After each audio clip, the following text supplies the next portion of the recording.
Hello everyone, welcome back to my channel. My name is Taylor. You can call me the Nap Trap Saver.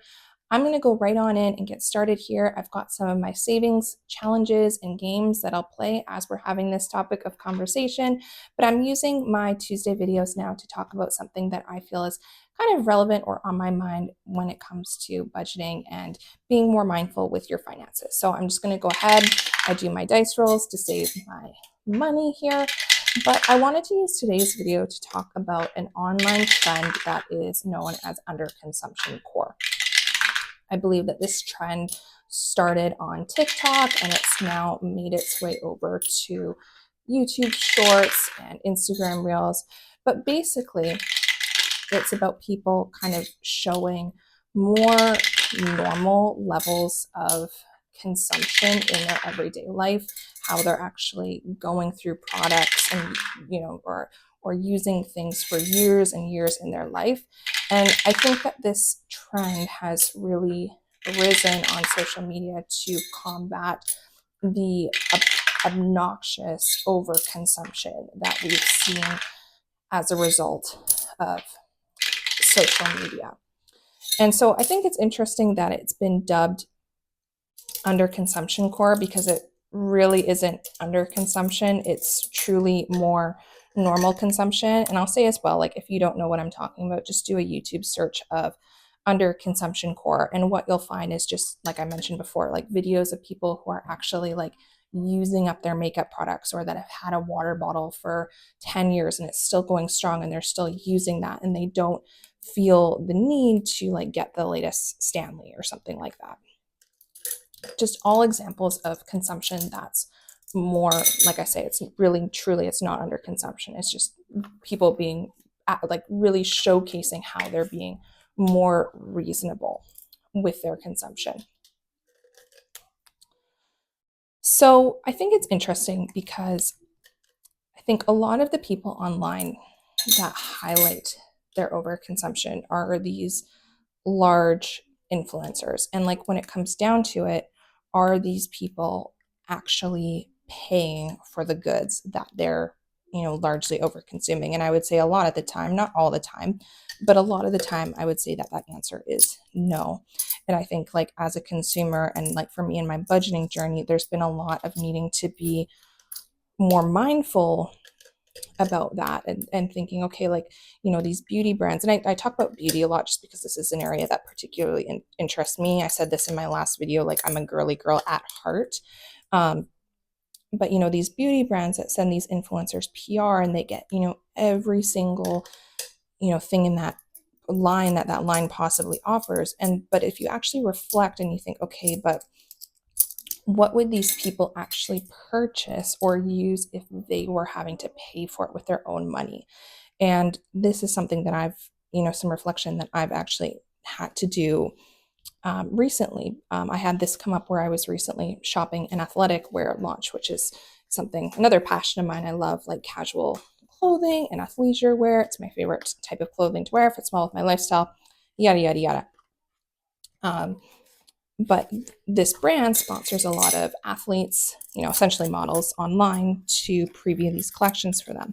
And I was thinking, they get sent all the fun colors, the bright colors, the vibrant prints and things like that. And it looks amazing on them. But I also have to stop myself and think, for sure they can love the product. But if it were actually their money on the line making, these decisions, are those the decisions that these people would truly be making? And I would say a lot of the times the answer is no. Anyways, I'm going to put away these little savings challenges of mine. I'm going to bring out a couple games. So bear with me 1 second and I'll do that. All right, I am back with a couple games that we'll play and continue on our conversation here. So I think as a consumer, it's really important, like whenever you see people online nowadays that are posting, to ask yourself when you're seeing people talk about products and whatnot, if it was actually their own money on the line, would they be purchasing or consuming the way that they are? And I think a lot of the times that answer is no. And so where underconsumption core comes into play is I think that it's just people that have gotten really tired and fed up of the overconsumption that they're seeing online, and they're wanting to flip the narrative. And it's like, hey, I'm a real person. This is what normal people are actually doing. And it's kind of serving to combat that whole like keeping up with the Joneses mentality around overconsumption. One thing that I'll also throw in here just on an aside that has really helped me in my budgeting journey is deleting TikTok. I could do a whole separate conversation on this point as well, but TikTok is such an addictive app, and a lot of these trends with all of the overconsumption, I didn't mean to do that, originate from TikTok. And so it's something that the algorithm on TikTok, it is just so much more addictive. Personally, I found this than any other website platform out there that makes comparable or that showcases comparable content. Like for me, if I compare it to like an Instagram Reels or like YouTube Shorts, something about that TikTok algorithm, it can just keep you on there for hours and hours and hours. And for me, I realized this after having my daughter, just because when you have a baby, you're holding a baby and you're just forced to sit still. And so I found myself on my phone a lot. And I was like, you know what? I need to delete this app. It's so addictive. But TikTok, I think, spurs so much overconsumption or promotes so much overconsumption. And so if that's something that you think that you can be without, I would highly recommend it. Because I know for me, it's really helped me in my own budgeting journey and just helping me sort of regain that sense of like, okay, what do I truly need here? 1, 2, 3,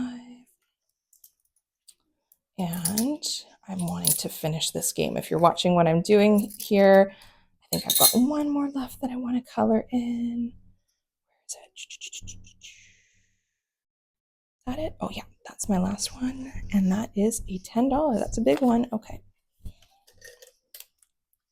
And you know what? I don't actually think, sorry, just getting back to the note of my savings games here today, I don't think I'm going to pull out my third game because I really wanted to finish this game here.